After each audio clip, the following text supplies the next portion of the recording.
Hey, what's going on, you guys? Bring your friends here. Today I wanted to share my Clone on Death build with you. Obviously, since the patch came out, there was a lot of changes to almost everything. So I wanted to give you an updated version of what I was running and explain what the changes were with my build.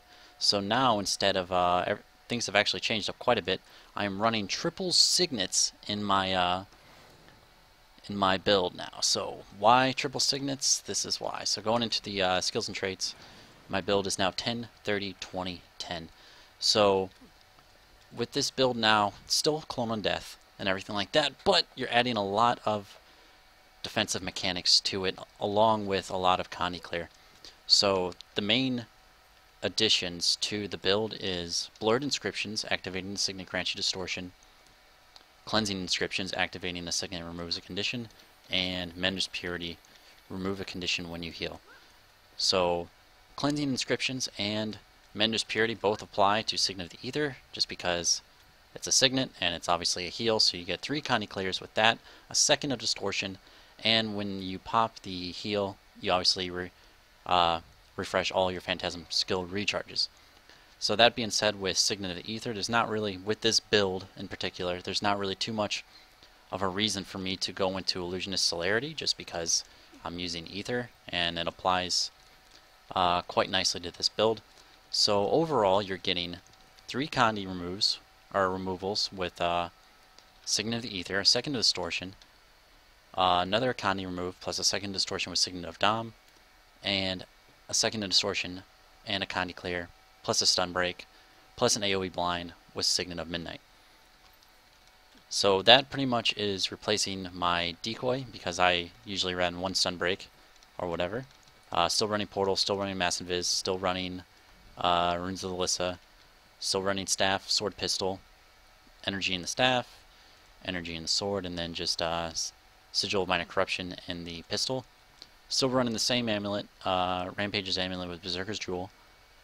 And yeah, I mean, it's just a shitload of survivability. You got 1, 2, 3, 4, technically 5 distortions. You have 5 Condi Clear, plus the Condi Clear for Mass Invis. I mean, it's overall like a huge upgrade to the build in general. Still running Crippling Dissipation, still running Debilitating Dissipation, and Phantasmal Fury. And yeah, like, I don't know, there's not really too much of a reason for me to go into illusions anymore.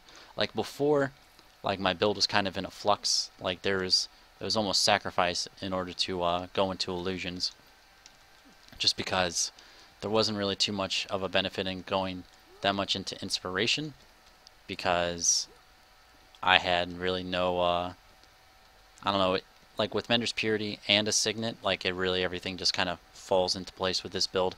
As before, I felt like I wasn't really getting that much out of illusions, even though I was using either, what was it, where was the trade at? Not Phantasmal Haste. I was using Illusionary Elasticity, more or less with my staff, auto attack, but it didn't really feel like it was doing that much. It felt like I was kind of just speccing it just for celerity at the time.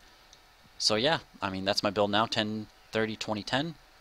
Same runes, same weapon set, same amulet, but now I'm just running triple Signet with a shitload of distortion and a ton of Condi Clear, so a lot of survivability. Usually my playstyle with this is I'm running Farpoint and then supporting mid with Portal. So depending on the fight mid, just go and decap. And yeah, everything's easy peasy. As far as confounding suggestions, I do quite well versus the spec in general, just because it's a lot of survivability with all the distortion that you gain with this build, and you're not really losing too much damage as far as not putting like your points into illusions. I mean, you're still getting about 749 condition damage, and that's obviously, you get a couple stacks of might here and there during like fights and stuff, but other than that, yeah, that's pretty much my build now. Hopefully, let me know what you guys think in the comments down below. Give it a like or share around with your friends who want to try a different version of Clone on Death that they couldn't really think of before. So this is pretty much my version that I'm going to be running on, probably primarily. and hopefully you guys enjoyed the video, and I'll see you guys next time. Peace.